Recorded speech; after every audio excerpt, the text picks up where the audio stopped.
Fala galera, eu sou o Thiago Feitosa, professor de Geografia. Eu estou aqui para apresentar para você como Geologia cai no Enem. Esse assunto, pessoal, tem aparecido de uma forma cada vez mais incidente, sobretudo com a mudança de banca, que é uma banca que a gente sabe que tem influência da Unesp, que gosta muito de abordar os assuntos de Geografia Física. Então fica ligado, vem aqui comigo que a gente vai ver como que esse assunto pode ser abordado no Enem. Valeu?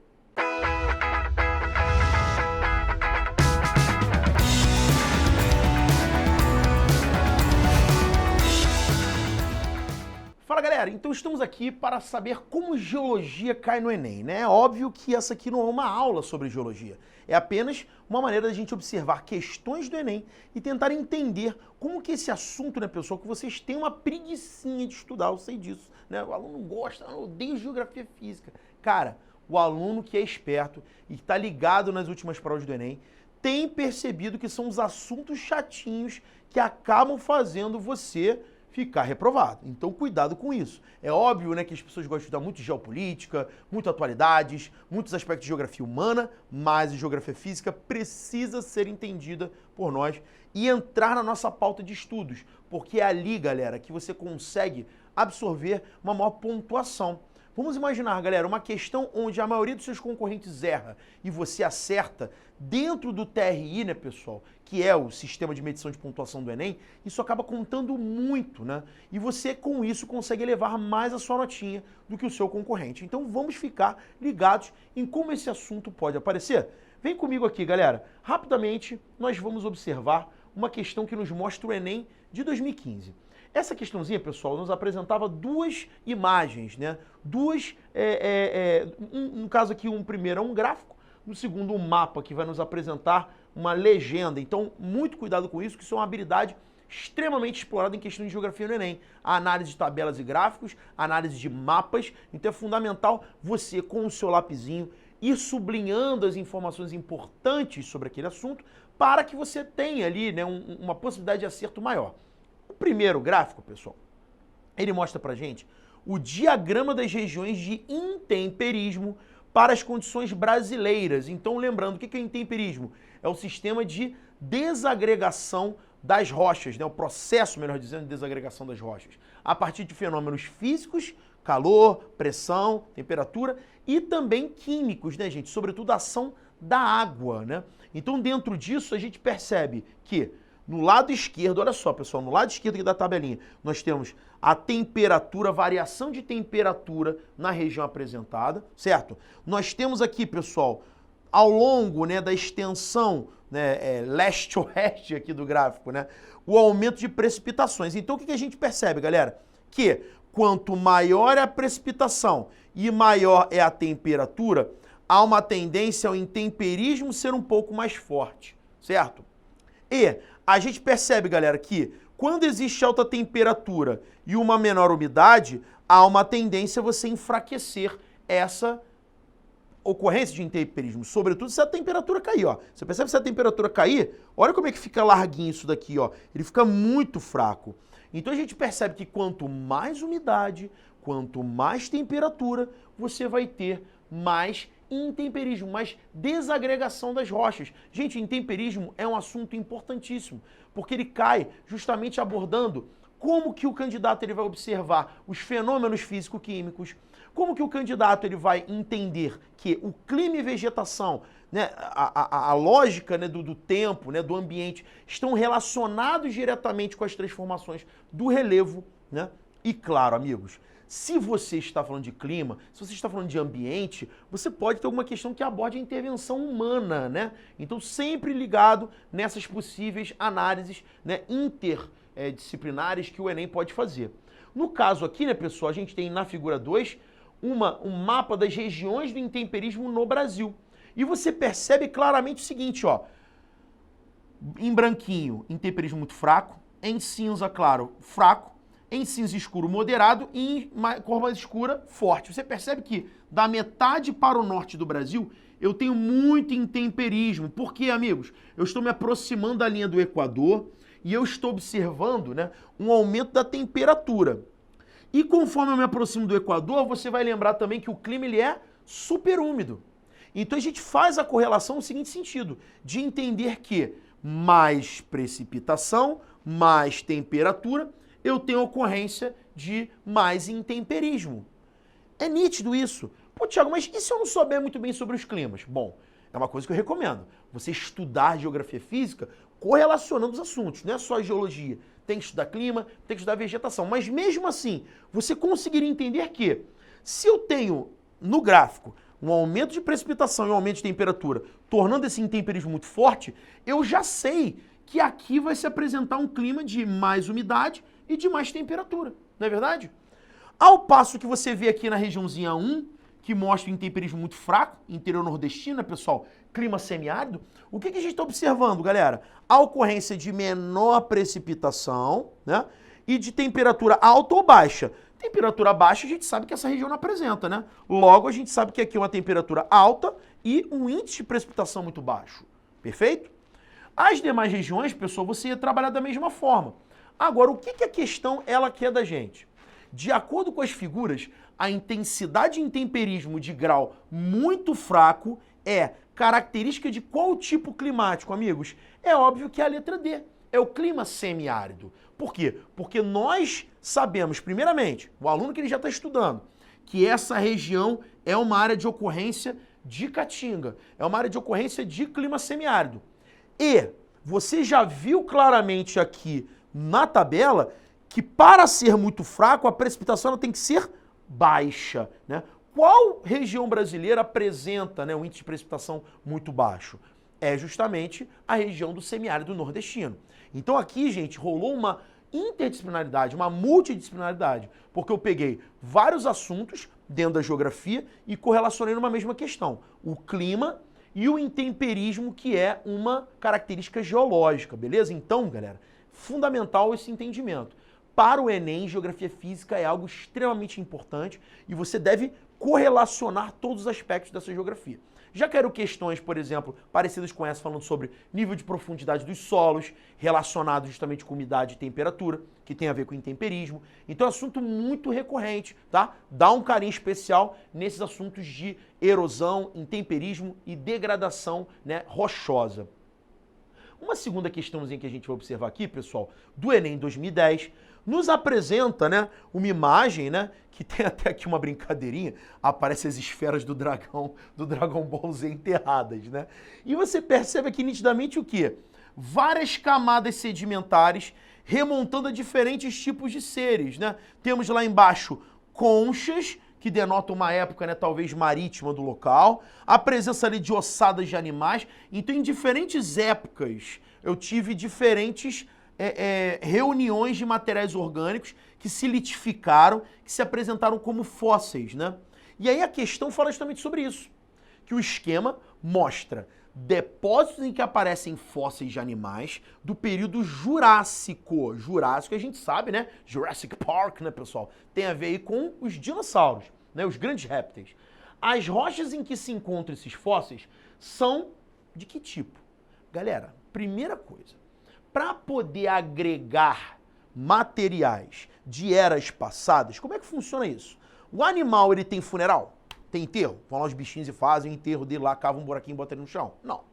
O animal, ele morria e ficava ali, no chão. O seu cadáver ficava ali exposto à decomposição. A sua ossada começava a se manifestar. Como que essa ossada foi parar debaixo da terra?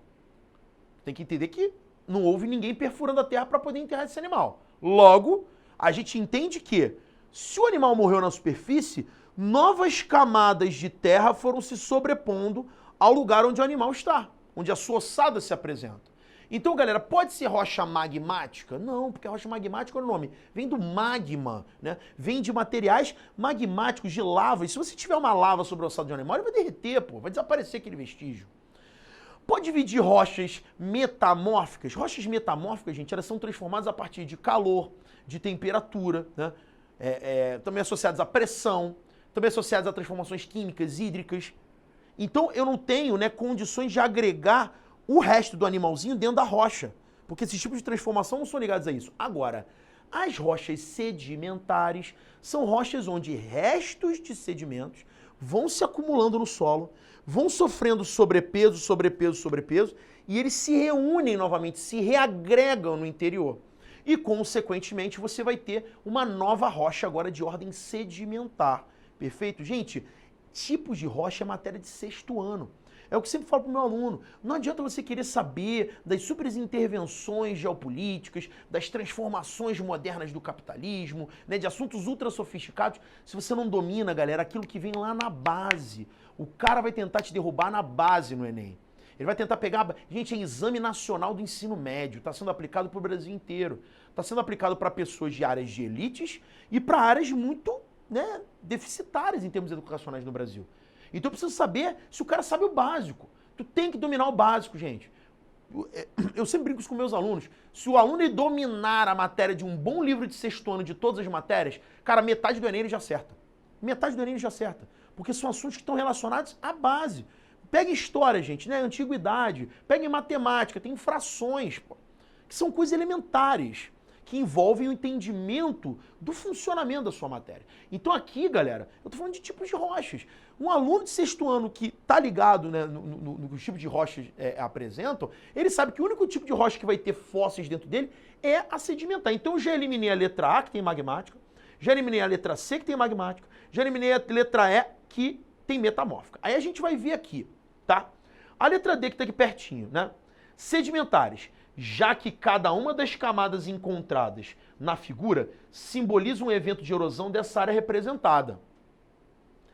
Parece muito boa, né? Pô, ele está falando eventos de erosão, cada uma das camadas, mas ele está perguntando o seguinte: por que que esse tipo de processo de fossilização se desenvolve? Vamos ver se a letra B é melhor. A letra B fala assim: sedimentares, pois os restos podem ter sido soterrados e litificados com o restante dos sedimentos.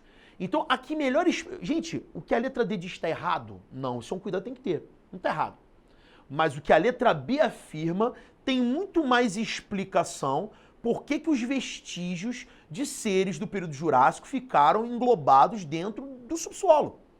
Então, sempre busque aquela que melhor responde ao que está sendo perguntado, tá, galera? Muito cuidado com isso. Então, o nosso gabaritinho vai ficar com a letra B, beleza? E uma outra forma também muito comum de se apresentar a geologia no Enem é correlacionar geologia com processos ambientais, correlacionar geologia com intervenções humanas, né, com ações que estão ligadas à atividade antrópica, gente. Até porque o Enem é um vestibular que gosta de falar sobre as famosas propostas de intervenção, sobre a problemática, a causa dessa problemática, a solução para essa problemática. Sempre isso, né? Os alunos, inclusive, quando vão me perguntar como que eu faço um mapa mental, cara, coloca o assunto no centro do mapa e vai buscando o que causa esse fenômeno, o que resulta esse fenômeno, quais são as consequências positivas e negativas desse fenômeno, se é que elas existem. Então é fundamental esse entendimento. Aqui você percebe uma encosta, né, onde eu tenho o nível da água lá embaixo, né, no subsolo, a presença de ravinas, que são fendas estreitas no relevo, e de vossorocas, que são grandes crateras que se apresentam no relevo.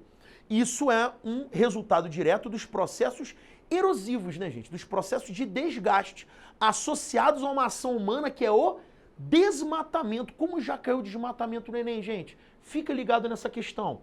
E ele fala que muitos processos erosivos se concentram nas encostas, principalmente aqueles motivados pela água e pelo vento, certo? No entanto, os reflexos também são sentidos nas áreas de baixada, onde geralmente é a ocupação urbana. Um exemplo desses reflexos na vida cotidiana de muitas cidades brasileiras é... Então vamos lá, primeira coisa. Ele começa a questão mostrando para você um problema ambiental, o desmatamento das encostas, que vai promover mais erosão, ou seja, o desgaste dessas encostas provocado por ação da chuva, por ação dos rios, por ação dos ventos. Mas ele diz para você também que existem reflexos em áreas de baixada, que são as áreas mais planas. E a pergunta é, um exemplo dos reflexos na vida cotidiana dessas cidades brasileiras é qual? Então como que eu posso correlacionar o problema ambiental descrito na imagem com possíveis consequências urbanas? A letra A fala, maior ocorrência de enchentes, já que os rios assoreados comportam menos água em seus leitos. Primeiramente, pessoal, assoreamento, olha aí, é um processo geológico que está associado a deslocamento de materiais, a transporte de materiais pela erosão, materiais esses que vão ser depositados nos rios. Então pensa comigo, se eu tenho rochas, areia, terra, que vão sendo depositados no leito do rio, o rio ele fica mais raso. Então ele tem menos capacidade de fazer o quê? De drenar a água, de escoar a água. Se você tem, né, pessoal, muita chuva num rio que já está assoreado, que já está coberto de materiais transportados por essas, né, erosões, você vai ter uma tendência a um transbordamento rápido, porque esse rio está raso. Esse rio tem menos capacidade de escoamento. Então a letra A parece fazer sentido. Vamos ver se tem uma outra melhor? B. A contaminação da população pelos sedimentos trazidos pelo rio e carregados de matéria orgânica, né? Matéria orgânica, pessoal, é uma questão polêmica, né? Derivada pode ser de lixo ou não, né? Pode ser um transporte, né, de vegetais, né, de restos florestais, mas você dizer que contaminação da população pelos sedimentos é algo um pouco complicado. A gente pode dizer que rios assoreados apresentam, né, ambientes fétidos, com animais, com insetos que podem transmitir doenças. Agora, o sedimento ser o causador do adoecimento é complicado. C. O desgaste do solo nas áreas urbanas, causado pela redução do escoamento superficial pluvial na encosta. Gente, escoamento superficial, vamos lá. A água na superfície está escoando mais. Se eu reduzir esse escoamento, eu tenho menos erosão. Se eu tenho menos erosão, eu tenho menos assoreamento. Então, na verdade, é o contrário, né? Eu vou aumentar o escoamento superficial, porque eu estou desmatando. Se eu desmatei, não tem mais infiltração de água. Consequentemente, você vai ter, né, a água atingindo a superfície, fazendo o famoso splash, né, que é aquele contato, né, com a superfície, e sendo escoada, né, sendo drenada, né, o processo de lixiviação, ok? D. A maior facilidade de captação de água potável para o abastecimento público, já que é maior o efeito do escoamento sobre a infiltração. Galera, se está tendo desmatamento, eu não tenho, né, infiltração de água. Consequentemente, a quantidade de água potável é menor, porque essa água ela tem que ir para o subsolo, ela tem que ir para o lençol freático. Toda vez que eu tenho desmatamento, eu torno esse solo hipersaturado, né? Que é a lama, é a poça que a gente vê nas superfícies, que é a incapacidade do solo absorver água. Então ela bate e escoa, né? E, consequentemente, eu vou ter ali menor água potável nos lençóis, lá no subsolo.